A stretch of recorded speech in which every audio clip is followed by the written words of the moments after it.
often seem overwhelming. But with Visit Tanzania for Less, exploring this East African gem on a budget is not only possible, but incredibly rewarding. Whether you're a solo backpacker, a volunteer, or just a budget-conscious traveler, we provide valuable insights and resources to make your journey unforgettable without breaking the bank. Book your trip now with just a $300 deposit and flexible monthly payments until your travel date.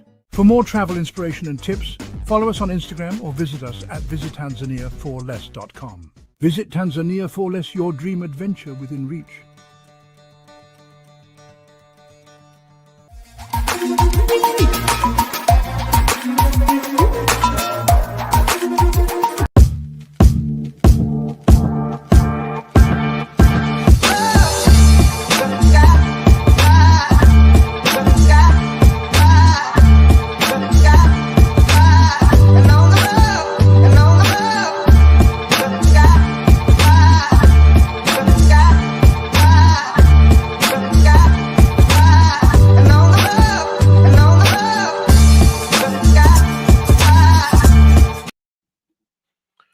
Good afternoon. It is 2 p.m. Eastern Standard Time.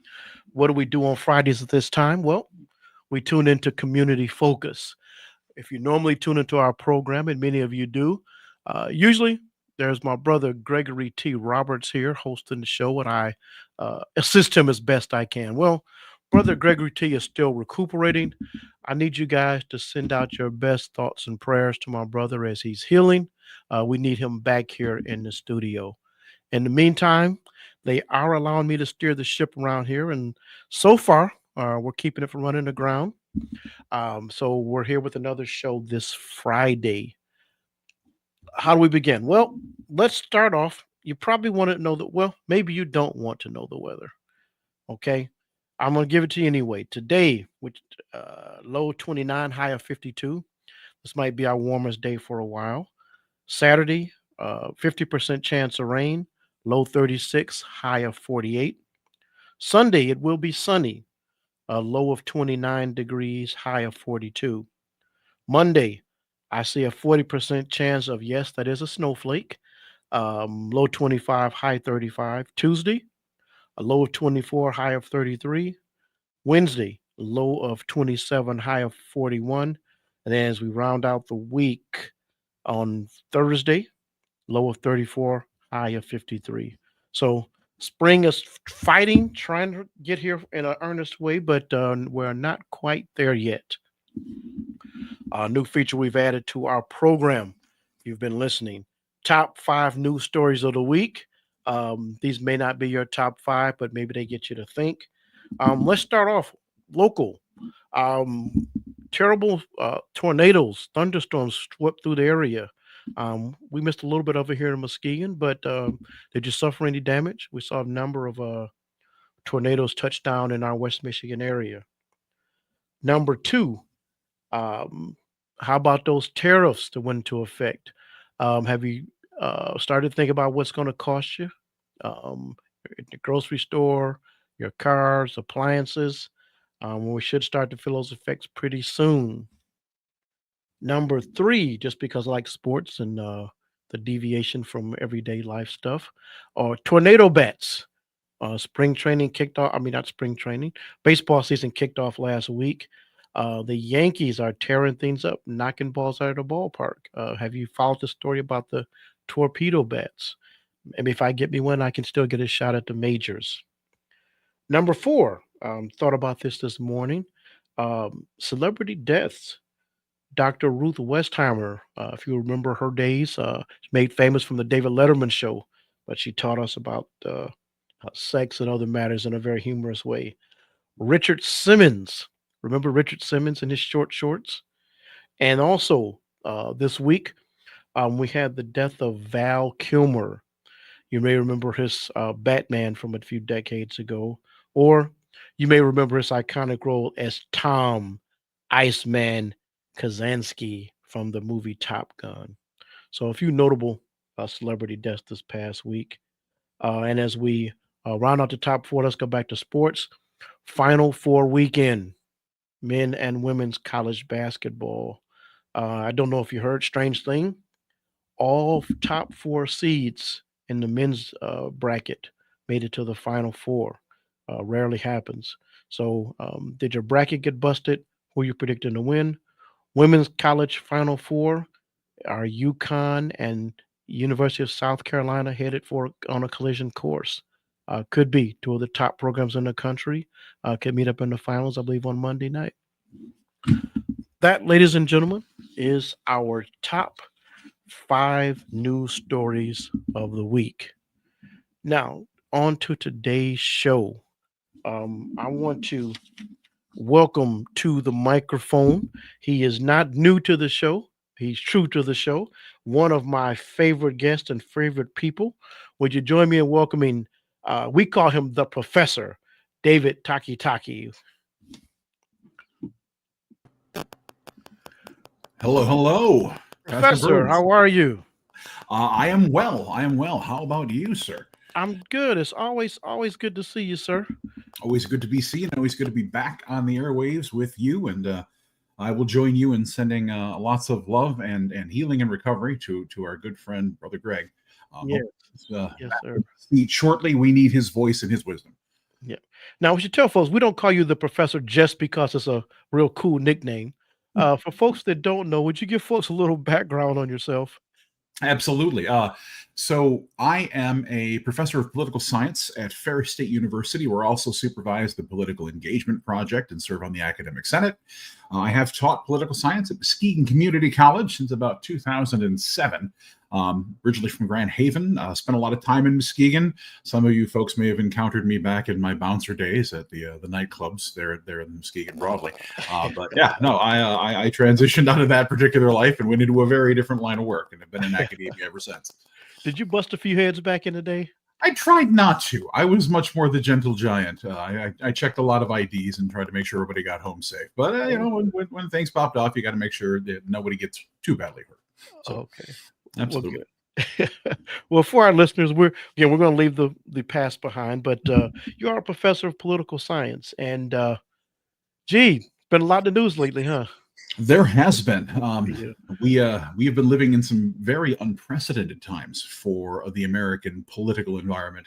A lot of it having to do with trade, but a lot more of it having to do with concepts of executive power and the division of power across the government. There's a tremendous amount of unprecedented change being pushed from Washington out into the rest of the world right now. So for our listeners, we're going to spend the time today with the professor. We're going to talk about a few things going on in the political world. I've shared this with the professor off there. I started off in political science.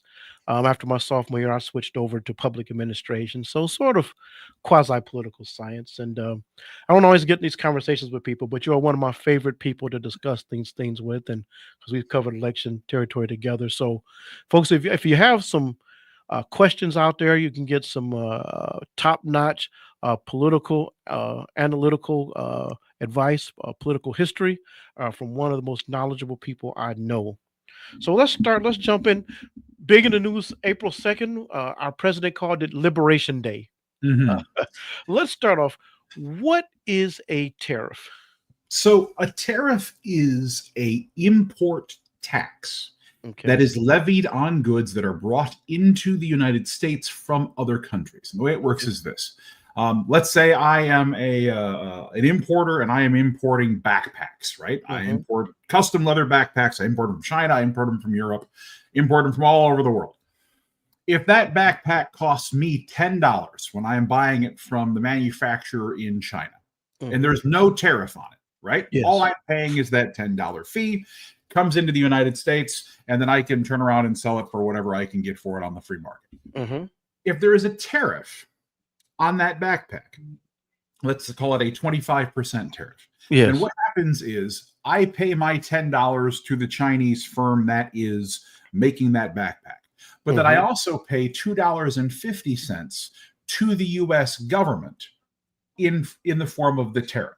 Okay. It is tax that is placed on imported goods that is paid by importing parties. There's a lot of confusion about tariffs as to who actually pays the tax. Well, the first person who does pay the tax is whoever is importing those goods. Okay.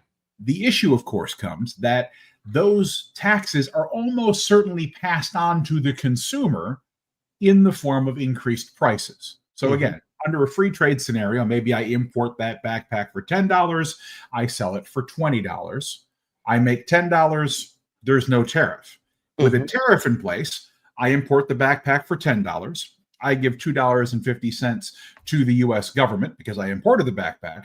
And when I sell it to someone in the community, maybe I'm selling it for $22.50 Mhm. or 25, right? Okay. I am passing the cost that I am paying to the government in terms of the tariff or a tax onto my consumers. So that tends to increase prices. So Now, let's okay. I'm sorry, go ahead. I don't want to interrupt you. Well, tariffs are generally things that tend to slow down certain types of economic exchange. Mhm. Mhm. And what's important to note is that sometimes that can be something that's done for a purpose that we refer to as trade protectionism. Mhm. If the United States is interested in maybe getting its own domestic backpack industry to be stronger, Yes. one of the things that they will do is they will put tariffs on foreign backpacks. Yes. Um, there are some big important factors that go underneath the surface here that we'll probably get into as the conversation continues. But protectionism is a economic strategy that can bear fruit when used in ways that are aligned with the economy and are smart, right? You know, Mhm. you can Yes. design specific targeted tariffs that protect internal production or maybe even encourage internal production Mhm. without damaging trade overall.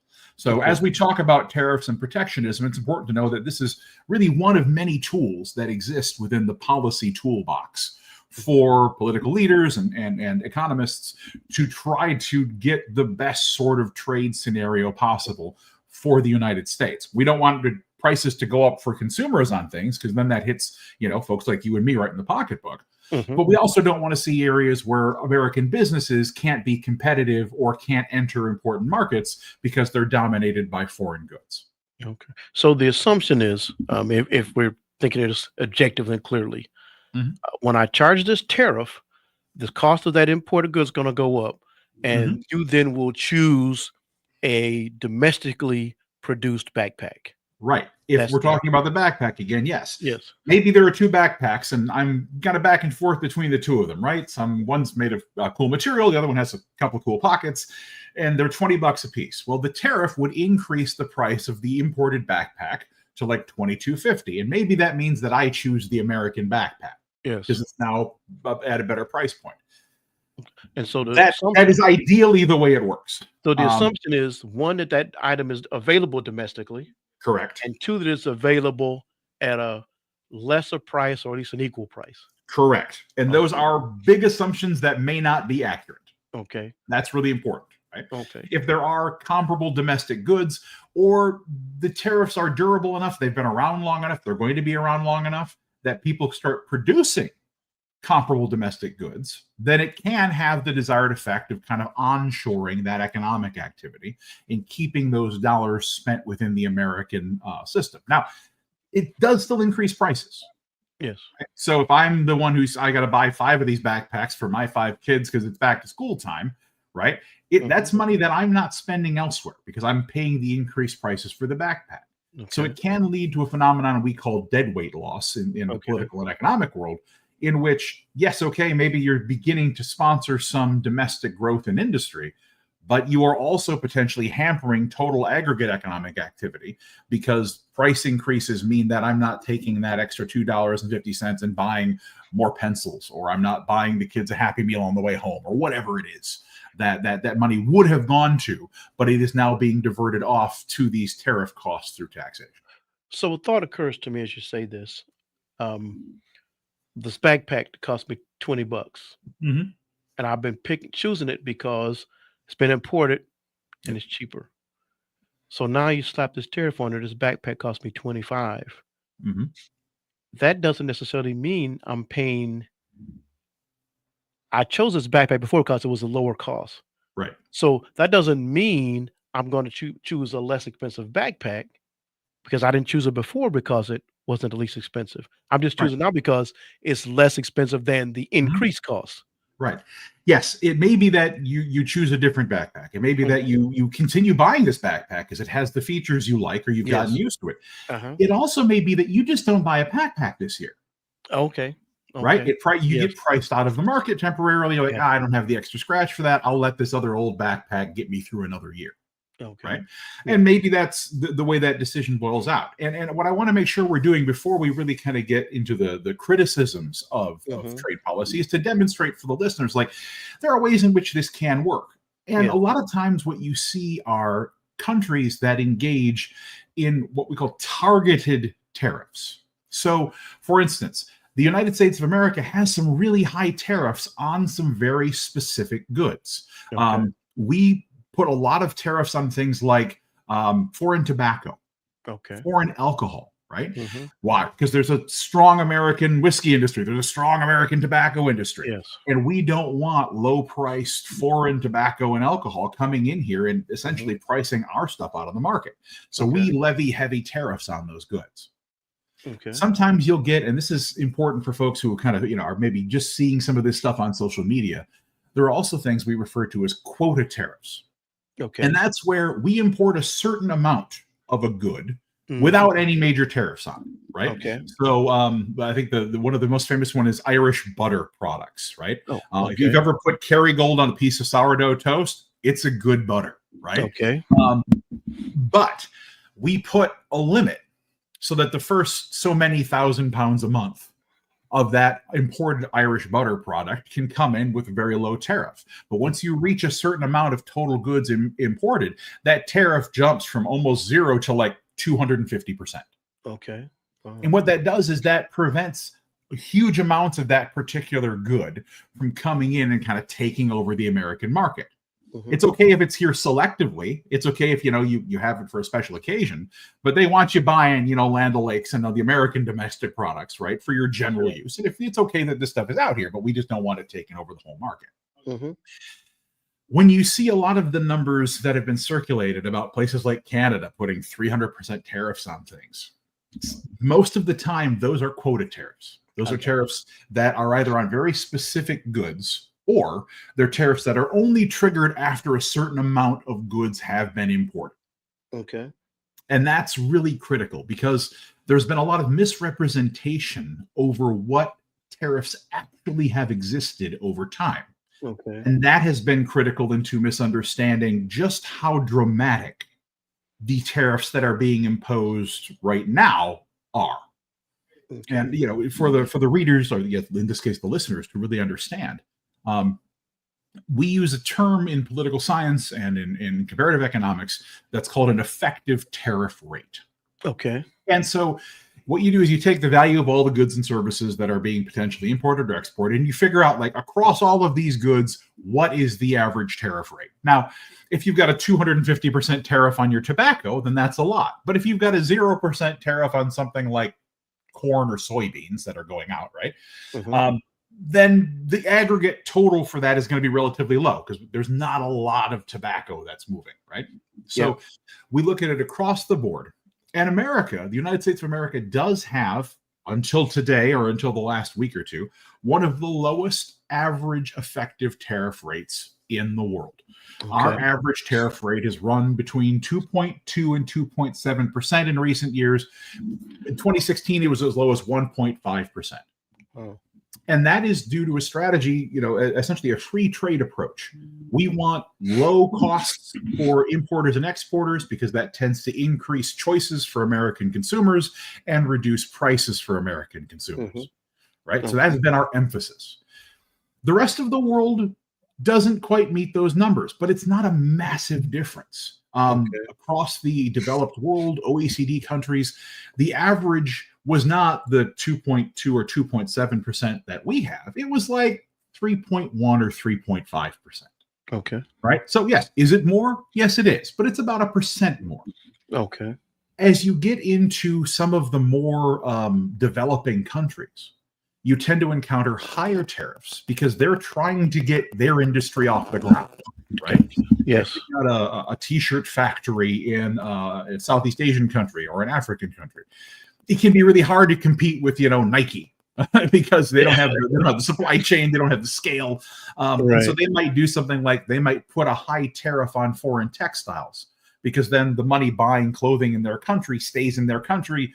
The factories grow, jobs come up, and then now they have a footing, right? And a lot of times those Mhm. tariffs come down after the industries get a real footing in there. So even across the rest of the world, though, most of the averages were under 10%. You might have some that are 11 and a few other outlying countries, Okay. but the entire world, for the most part, the developed world, the trading, the modern economies, you were seeing rates between 2.5 and let's say 4%.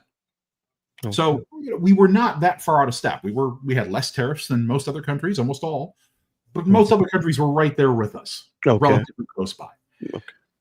So To give you, good, yeah. no, I was gonna. So, can you take me back to the history? I know there's a long history going back to 17th century.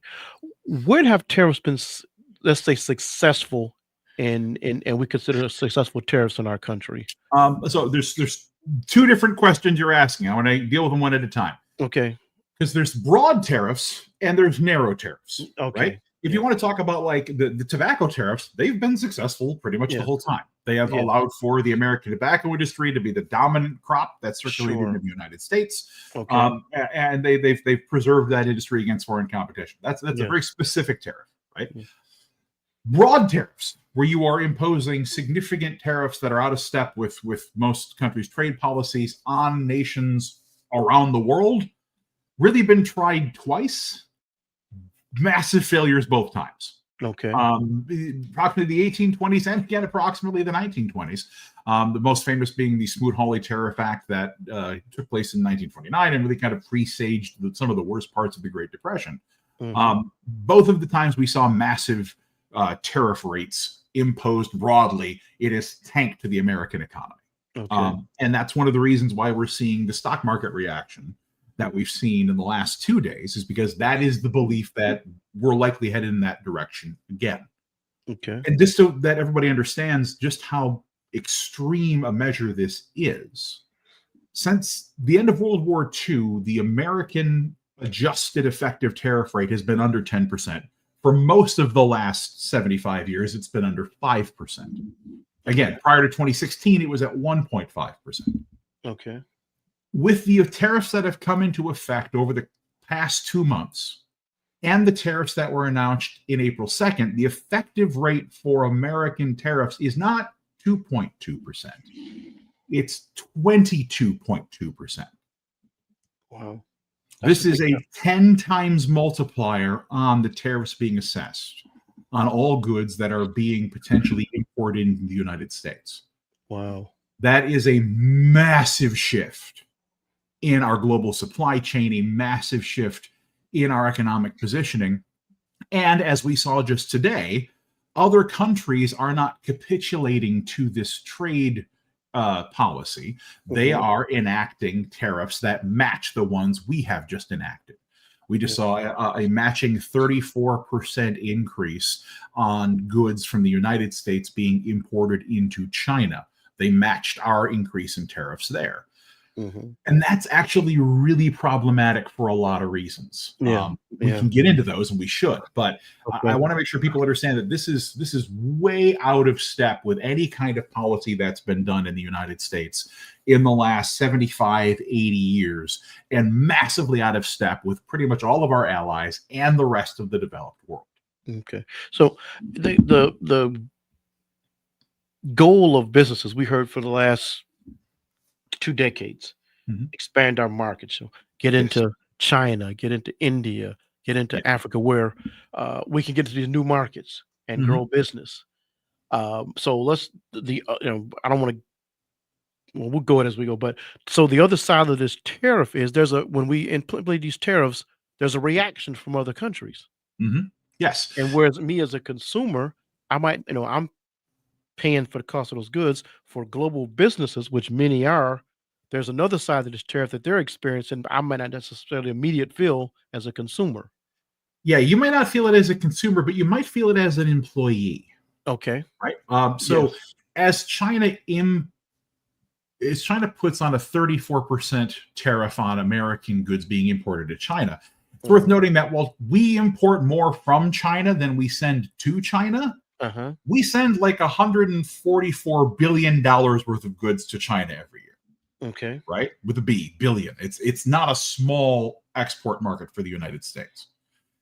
And as a consequence of that, all of those goods that we were sending to China just got significantly more expensive, meaning that they will likely buy other goods. They may buy domestic goods. They may buy goods from the European Union or from Japan or from some other competitor.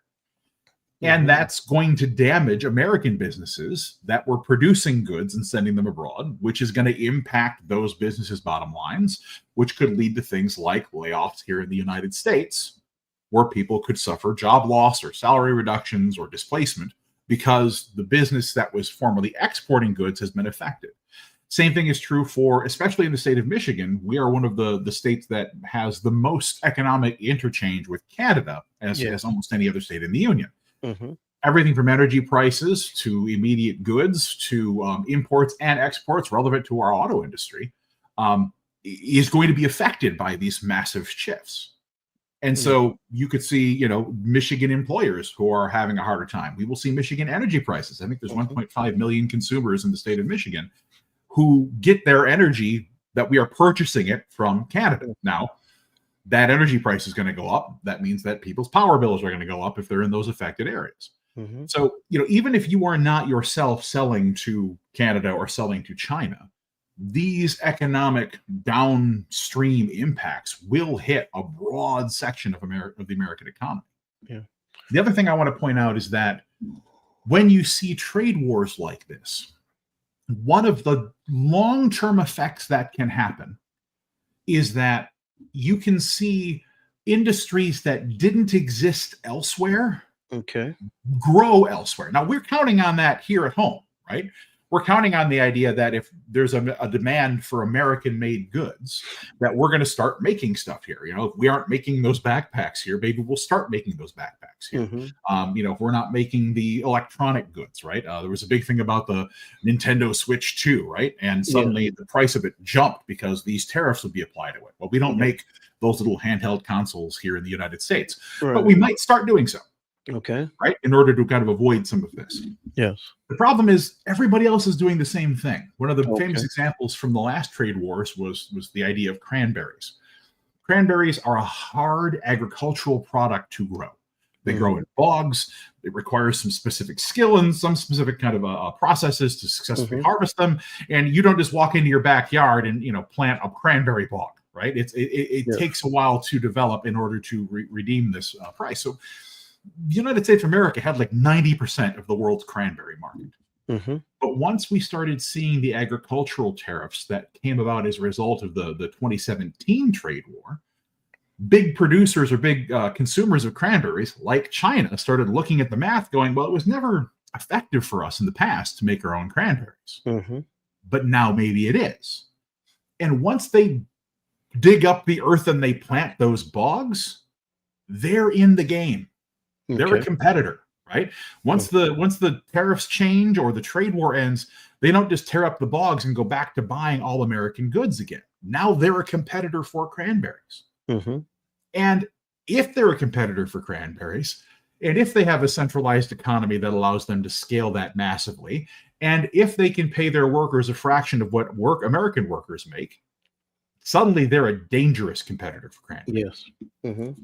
And so when we consider what we're looking to hopefully gain in terms of short-term or even longer-term economic development in the United States, we also have to consider, just as you were saying, this has been about expanding to markets, getting access to markets. Well, when these walls go up in terms of trade policy, we lose access to those markets. And they don't just go on pause until we get back in there. They develop their own internal sourcing, just like we're hoping to do. If I put it in simple terms, it'd be like if the price of a hamburger goes up so much, I say, you know what? I can cook this at home. I will get all my seasonings, my lettuce, my cheese, instead of paying $10 for a burger. I can spend $8 making it home. Right. And maybe you were always buying your hamburger out because you'd never learned how to cook a hamburger, right? And you're like, what? I'm scared of it. I don't want to deal with it. I don't have a frying pan. But once you go out and you buy the frying pan and you figure out how to fry a hamburger and you figure out how you like it seasoned just right and you like your perfect cheese, and then the price comes back down, you're like, well, yeah, I could go out and buy that, that burger, the fast food burger. But man, I do it better at home now. I'm not going back out again. Or And so that's money you're not spending in that industry anymore. You're I start spending calling my neighbors and say, "Hey, come by my burger. It's just as good as right. X's burger, and it's $3 cheaper." Yeah, exactly. I mean, maybe you start selling them on the side on your own, and then suddenly nobody's buying the fast food burgers because yours are better and healthy and holy. Maybe, I don't know, whatever your faster burgers are going to do. But yeah, so there's all sorts of ways in which we have to think about. The rest of the world doesn't stop acting, right? Yeah, and there's a we call it a soft power dimension to this. One of the problems when you arbitrarily start a trade war is that you piss people off. Yes. Right? People get mad about it because you have built all of these years and years and years of economic cooperations and relationships, and you've integrated your industries, right? You're producing products their industry needs, and their industry is producing products that your industry needs. And all of it's very intertwined. And then suddenly you decide one day you're going to flip the table and change all the math. And if you look at some of the reactions, I mean, we saw a joint statement come out of China, Japan, and South Korea regarding American policy. Yeah, and just getting those three countries to agree on what day it is hard enough. Yeah. Much less uniting in a way that is on foreign policy. But our allies in Canada, our allies in the European Union are aghast at this, and they're mad about it. Yeah. One of our listeners, Bonita Thregill, says this is insidious, and kind of like you say, there's we can talk about the trade, but it's not in a vacuum. We got a whole political environment where people don't just say, "Oh, guess what?" No, people react to what we do here. Right. I mean, as a human being, my emotional reaction probably aligns up pretty well with Benita's, right? This feels insidious. Yeah. As a political analyst, I kind of got to take it one step at a time and go, okay, what are the motivations behind these things? Yes.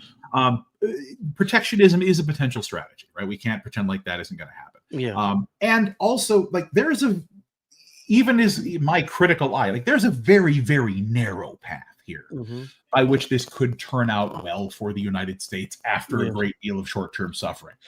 But here's the reason I think that path is narrow, right? One of the things businesses like is stability.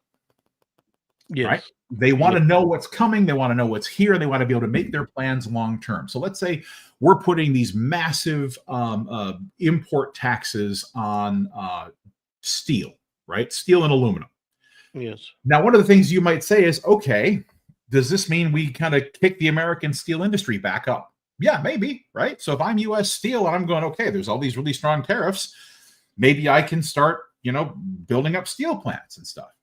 Well, those steel plants have been dormant for 35 years, right? Yeah. Some of them don't exist anymore. Yeah. If I'm going to put a new steel plant into service, it's a multi-year project, right? I can't just flip a switch and turn it on. Exactly. I need to build the infrastructure back up. I need to get the employees back there. I need to get my supply lines back in. I need raw materials, out processing, contracts, right? It's a 3 to 5 year project to get a facility like that back online.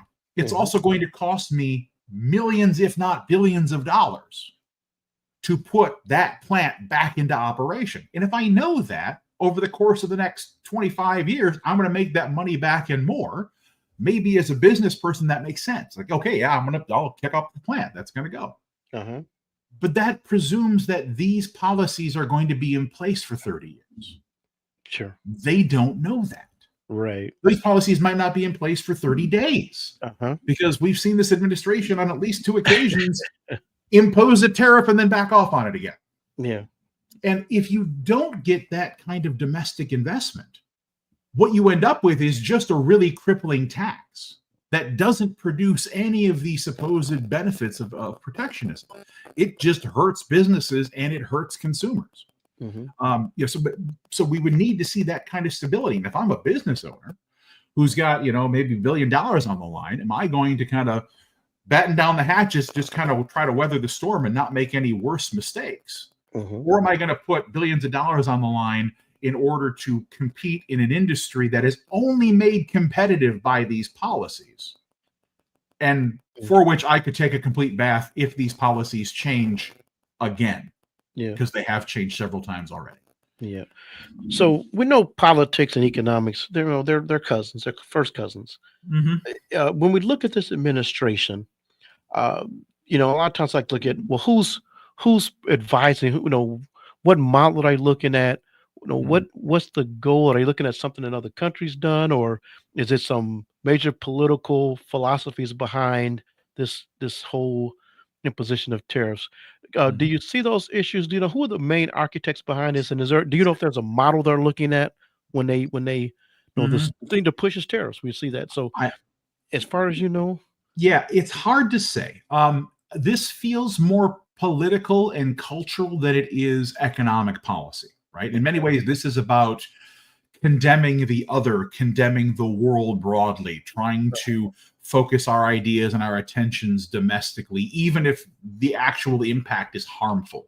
Mhm. There's a significant political and historical author named Tim Snyder, and he's coined a term he's calling sadopopulism. And Okay. it's essentially a brand of political engagement or a brand of political philosophy where it isn't really about doing good. It's about hurting the right people, right?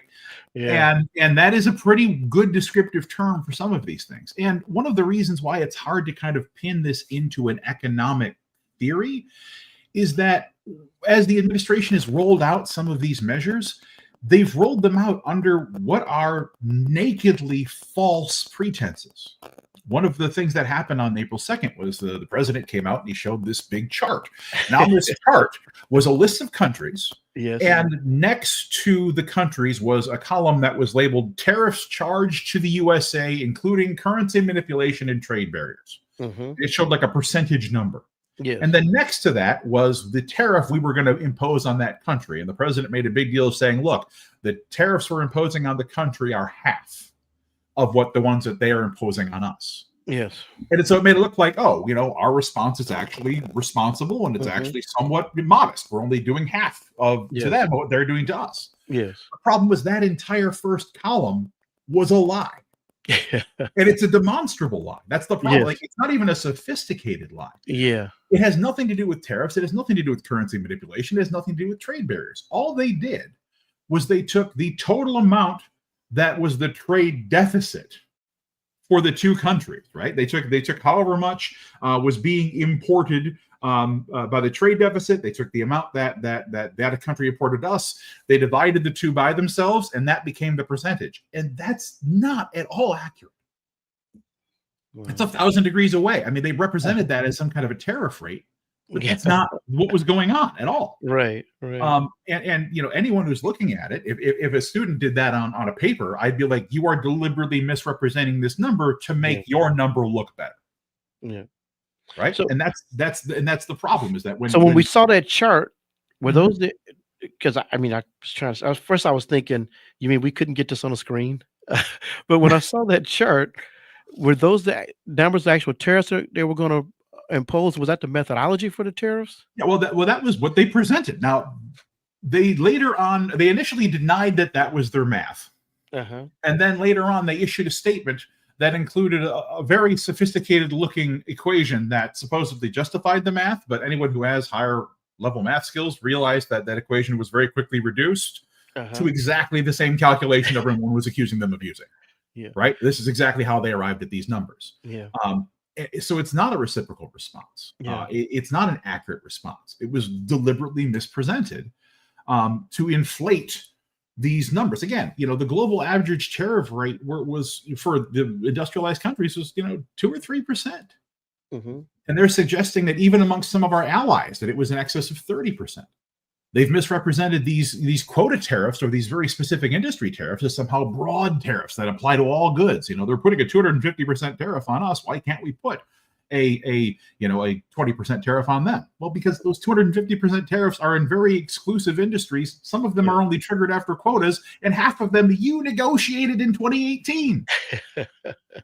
So it's hard to say like this is the intellectual academic economic philosophy that's informing these things, when they're presented in a context that is just nakedly false. Yeah. That's hard. That's why people default back to something like, the idea of aceto-populism. Like, you're doing this because of the harm it does, not in spite of it. And then, of course, there's the other bit that, of all of the countries we're engaging in trade conflict with, countries like Russia and Belarus, we're not levying any new tariffs on. So what is that about? I mean, well, there's two different stories here. A political side aside, Yeah. when you see that, what let's put your economist hat on. Right. So when you see that, what does it tell you? Right. Well, the first thing that happens if you're putting your "I'm an observer of American politics" hat on is that a lot of people jump to the conclusion like, oh, this is because he's not willing to do anything that makes Vladimir Putin angry. Right? That's he's willing to anger our allies in Canada and in the European Union and in Japan, but he won't step wrong on Vladimir Putin. That is an observation. It's hard to say if that's the specific motivation, but when questioned about this, the White House responded with the idea that there are already sanctions on some of these countries, and so they didn't see it necessary to impose additional trade limitations or additional tariffs on those goods. Okay. Which would make sense, but they did, in fact, increase the tariffs on places like Iran, where we also already have sanctions. Right? Yeah. So, like, if that was the motivation, why didn't you apply it everywhere? Why did you only apply it to these couple of specific cases? And if you're a political strategist who's trying to, and let's presume for a moment, let's say that, there is no negative motivation here. It's not, in fact, insidious, that was a good faith reason to not impose these tariffs that way. What the narrative is about you and Russia, right? It's a bad look to do it this way, right? Anyone who's looking at it knows it's a bad look. Yeah. So why wouldn't you avoid that, right? Why wouldn't you take any steps to avoid that whatsoever in your rollout of this? Which again just lends credence to the idea that no, this is because of that relationship. And whether that relationship is a good faith relationship where you're like, hey, we're in sensitive negotiations over Ukraine, we probably shouldn't do anything to upset those. That would at least be a real explanation. As opposed to this whole idea of the sanctions issue, right? And it might get you away from the perception like, oh yeah, he's just not levying them on Vladimir Putin because he's either Vladimir Putin's friend, or because he's beholden to Putin in some way, right? That's the kind of political scuttlebutt around the issue. But again, not even inferring anything inherently insidious, which I'm trying not to do in terms of my analysis, though you're free to do in terms of your read on the situation. Sure. It's neither good policy nor good politics to do what they did in the way that they did. Yeah. And I want to get to a couple of the things. We just blew past the break, but again, I enjoy talking to you. Same to you, sir. I see people post, of course, that cesspool that is Facebook. I see people posting, when they hear the tariffs, it's saving us money. And I saw a comment, well, I may have heard this out of some of the president's people that he wants to shift the economy from income tax to tariffs. Math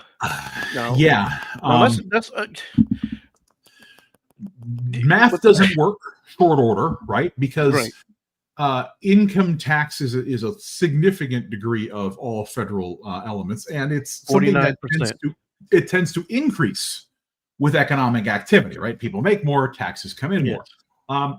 If these tariffs are successful in repatriating American industries, then their value will go down over time. Okay. Right? Because you'll be importing less, you'll have more domestic activity. One of the reasons why that's also very, very difficult to deal with is that countries that have engaged in more successful, and none of them have been blanket successful, more successful protectionist regimes, are able to see those gains that happen as a result of repatriating industries or kind of making everything more domestic. Those gains get spread around the economy better, right? It lifts up working people better. One of the criticisms that doesn't get addressed properly is that we have incredible income inequality in the United States. We have actually seen that get significantly worse in the last 50 years. Yes. Right. And so if the vast majority of these gains domestically are split up the same way, then you'll see, the kind of high-end corporatists and high-end entrepreneurs, they'll do much, much better But working people will be facing not only fewer choices, but higher prices and no real increase to their standard of living. Yes. And so that's inherently damaging. And if at the same point in time you're trying to use these to replace an income tax, well, again, your income is going to go less far because prices will be higher, Mm-hmm. right? Yes. And so who's going to gain the most from seeing an income tax revision or removal? Some of it's going to be those higher earners. Now, the top earners pay little in taxes anyway because they're avoiding it through capital gains, but a good portion of those gains will not go to working folks. And then, of course, the question is which income taxes? Are you going to try to pull away both Social Security and Medicaid? Yeah, Though we're looking at maybe multiple $100 billion cuts to those programs as well under the current budget. There's a lot of bad math going on with the kind of presumption that you could replace the entire system of income taxes with any kind of a tariff system. Yeah. It just doesn't work. And one of the things when I see this projection, like, we did this amount of goods and we're going to charge this tariff and direct this much income. So, okay, like you said, you always got to assume that things don't stay the same. Yeah. That you won't generate those same, whether sales tax or tariffs, the supply will change. Right. So if we go back to that backpack example, right? Yeah. If I'm importing these backpacks from China and suddenly the price is higher on them and people start buying an American counterpart, I stop importing those backpacks from China. Yes. Which means I stop paying that tariff, which means that tariff isn't collected. Exactly. Right. Exactly. That's the mechanism. Like the more successful this is, the fewer tariff points of income there will be. You can't use it to replace that kind of an income. Yes. I want to throw out a couple of things I want us to get to. We got about 13, 14 minutes left. Sure. We won't get to these in depth. Sure. The president is thrown out serving a third or fourth term. Mm-hmm. When you hear that, what is Professor Taki Taki's reaction? It is nakedly unconstitutional. Okay. There's a constitutional amendment that specifically limits anyone's ability to serve in the presidency to 2 elected terms. Technically, you can serve 10 years total in the presidency, because if you were to take over a term that someone else was elected to and you served 2 years or less, that would not count as one of your terms. Okay. Right? That is really the only way in which you can serve more than 8 years in the presidency by the Constitution. You would have to flagrantly violate or somehow find some way to challenge the Constitution itself in order to stand election for a third term. The one theory I had heard floated around was something on the order of, well, what if J.D. Vance ran as the president and Donald Trump ran as the vice president? And once they were in, Donald Trump just really kind of ran everything. That is also likely legally problematic because at that point in time, the vice president would be constitutionally incapable of performing the office of the presidency, right? He could not ascend to that office. Yes.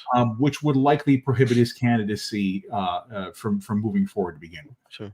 Now, J.D. Vance could run and Donald Trump could be a special advisor or something like that, right? but the idea of Donald Trump being the president for an additional term would require a constitutional amendment to make happen. Okay. When you hear this term, I've heard this term. When I hear terms thrown out by this administration, I listen. We're in a post-constitutional era. What does that mean? That sounds to me, somebody says I'm in a post-constitutional era, that sounds like someone who's trying to ignore the dictates of the American Constitution for their own benefit or profit. It's also possibly the most un-American thing one could possibly utter. Being that our entire principle of government, including the oaths sworn by all of our major officers and the members of our military, is to uphold, protect, and defend the Constitution of the United States. And on a personal level, anyone who decides they're going to try to change American policy in a way that's directly contrary to the Constitution probably shouldn't be in a position of public office. Yeah. As you say that, one of the things that when I think about this, with women, African Americans, other protected groups, I always think about listening to Thurgood Marshall when he talked about the Constitution. And, he's like, it was an imperfect, but we pressed it so that everybody could get their rights. We pressed it so people could be represented.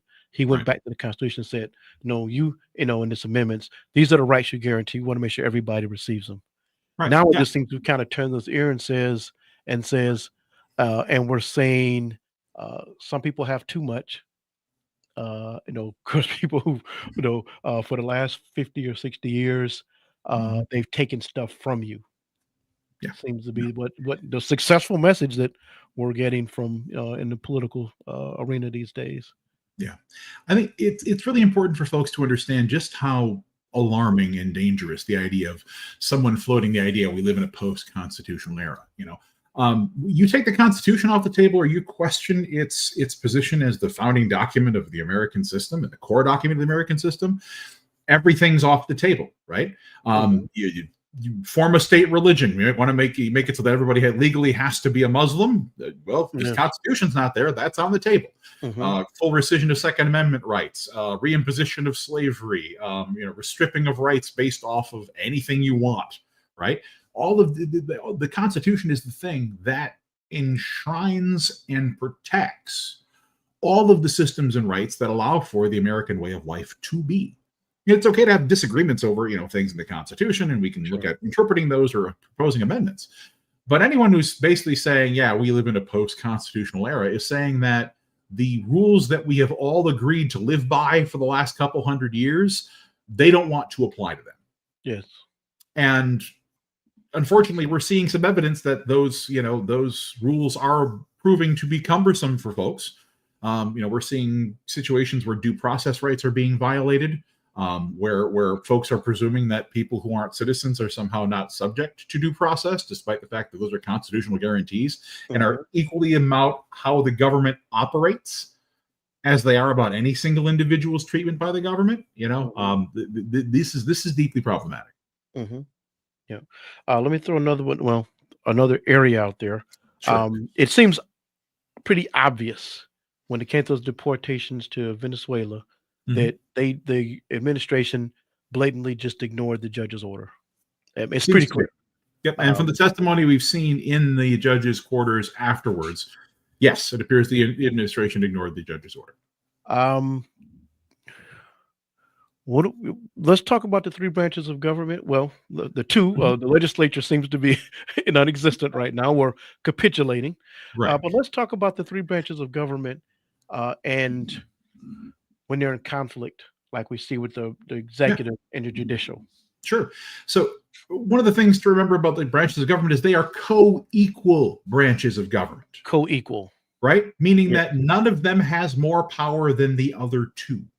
The legislature has its own powers, the executive has its own powers, and the judicial branch has its own powers. And then we should say, this is, you probably one of the most deliberate and intentional aspects of our Constitution, if I'm not mistaken. Absolutely. It's the core of our checks and balances. It's the core of holding power accountable to the people. It's the core of making sure that we did not slide into some kind of a monarchical system and preserve the blessings of liberty for America and its posterity. That's how this system is designed. So yes, the judicial branch of the government has the ability to review the actions of both the legislative branch and the executive branch for their coherence and obedience of the law and constitutional principles. That's their job, in addition to being the court of last resort and then the highest court in the land. What that means is that if the Congress passes a law that violates the principles of the Constitution, the judiciary has the ability to issue an injunction that stops that law from moving forward. And then we determine through the judicial process whether or not that is unconstitutional. If it's unconstitutional, you don't get to do that law. Right? The same thing is true for actions within the executive branch or any kind of executive orders. The president, as the executive, has pretty universally recognized ability to issue directives to executive agencies within the executive branch. Yes. But if one of those rules or one of those orders violates the U.S. Constitution, it is the judiciary's job to look at that order and go, whoa, you can't do that. Have a judge issue a preliminary injunction stopping the order from moving forward, and then to hold hearings to determine whether or not the executive order is constitutional or not. And if it's not, the judiciary has the power and the duty to stop the executive from moving that forward. People who have, pretended that somehow this is an overstep by the judiciary, and how does any one single judge have the ability to stop an executive order from the president? It's not any one single judge. It is the constitutionally granted powers of the judiciary branch of the United States government checking the executive, right? That's what's going on. And that is absolutely its duty and its responsibility to do so. Okay. You kind of touched on it. Explain executive orders to people, Sure. how they compare to maybe laws passed by the legislature. Absolutely. There almost is no comparison between an executive order and a law. Okay. A law is a process that is enacted by Congress. It is signed off by both houses. It's debated normally extensively on the floor of both houses. It is signed by the president, and it becomes a guiding law that the entire country is bound to obey, right? An executive order is the president giving an order to a branch within the executive branch of the government. So in this case, maybe it's the Department of Housing and Human Services. If they say, hey, Housing and Human Services, you are currently calculating poverty using this formula. We don't think that's the right formula. The president has issued an executive order, and now you should use this other formula to calculate poverty for all of your programs that help poor people. Right? That's an example of an executive order. The president has the authority to direct that agency. They have issued an order that directs that agency to change something that they're doing. That is within the president's authority, right? That's how an executive order works. Executive orders don't have the force of law. They only have the force of guiding internal government policies. That's all they can do, right? And they can't violate existing statute law, right? They can't violate the laws. They can't violate the Constitution. All they can do is give different orders to departments of the government that the president controls directly. That's all they can really do. So again, executive orders are not, and they can change, right? President Biden, when he took office, issued executive orders that changed the ones that President Trump had. President Trump has issued orders that changed what President Biden had, and all the way back to I believe President Kennedy and President Johnson, right? President Trump's issuing executive orders that overturned those. And you can expect that if a non-Trump president is elected in 2028, it's very likely that they will issue executive orders that overturn what President Trump is doing now. So again, these are just guiding instructions within the executive branch. They hold authority there, but they are not laws. They do not carry the force of law. They cannot overturn judicial statutes. They cannot overturn legal statutes. They're just basically their instructions. We've got about a minute and a half left. Professor, I like to always throw this out for folks. They say, hey, I'm tired of XYZ news channel propaganda, blah, blah, blah. Where are some good places to listen and read to get some good objective analysis of tariffs, executive orders, legislative acts? Where are some good sources folks can go to? Sure. If you really want in detailed analysis, you probably want to go to places like, the Brookings Institution or The Economist, large-scale think tanks or policy operations that involve voices of both kind of liberal and conservative leaning, but have the academic training and skill to really analyze these issues. Other places, like if you're reading both the New York Times and the Wall Street Journal, you're reading two major kind of print papers, each of which has a slightly different ideological stint. That's a useful way to go. If you're interested, it's always a good idea to have one or two reliable sources from outside the United States. Right, a lot of folks will turn to like the BBC as a outside voice, kind of looking at American affairs. You can also turn some of the international organizations, like if you really want to get into the weeds, the World Trade Organization has lots of information that documents everything from tariffs to bounding rates to all of the nitty-gritty economic details. Now, it might not be accessible for most folks, but if you want to get to the details, it's always good to go kind of down to the primary documents, right? The original scholarship, the actual data. Don't trust something that's two or three sources removed. And that kind of information literacy is going to be critical going forward. If you see something that's, circulated by an angry person in a truck or a mad person sitting in their front porch, you can listen to it, but it's our job as citizens to do some due diligence to determine whether or not those things are actually true. All right, Professor, we're out of time. Thank you so much for joining us. I agree with Benita. She says this has been informative. She thanks us both. Thank you, Professor, so much for joining us. Folks, this has been Community Focus with the Professor, Dr. David Taki Taki. We hope that you'll join us again next week. To my brother Gregory T, get well. To all the folks here at WUVS 103.7 The Beat, thank you for the opportunity. Thank you for making us look good and sound good. This has been Community Focus. Go out and be a blessing.